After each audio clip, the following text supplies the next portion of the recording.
Last month was another strong one for New York City real estate, and we have a few different examples of exactly what was so strong about it.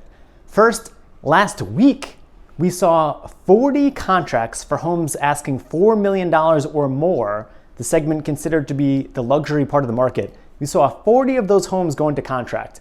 That's the most since 2016. Maybe crazier than that, in the last 4 weeks, the aggregate total of all of these luxury homes that have gone into contract is almost $1.2 billion. That's the most that we've seen even further back. That's the most we've seen since 2015. As I've mentioned many times, the peak of the New York City real estate market is pretty much agreed to be 2015, 2016. So the fact that we're starting to see these luxury contracts match the numbers that we were seeing at that point is incredibly encouraging. Looking at the overall resale market in Manhattan, last month, again, we beat the same month last year, February 2020. We beat that in signed contracts by over 28%. Remember, looking back into the very beginning of 2020, we were actually starting to see some really good recovery. So the fact that we're beating those numbers by so much is a very encouraging thing. Of course, in the following months, in March and moving forward, we saw the numbers absolutely plummet, but that was not yet happening when we look at the February numbers. Now, that increase of 28% more contracts signed as compared to the same month last year is completely outpacing the increase in supply that we're seeing.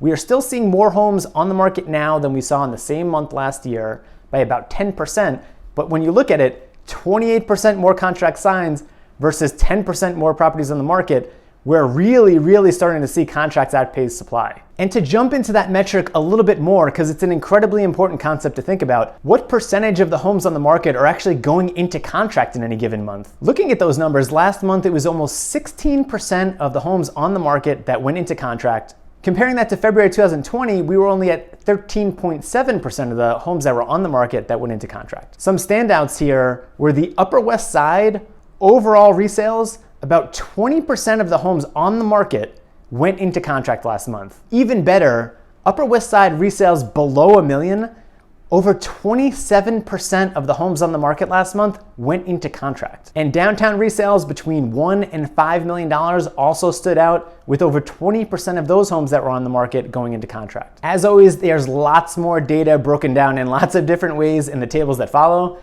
Take a look, let me know if you have any questions, and no matter what, have a great day.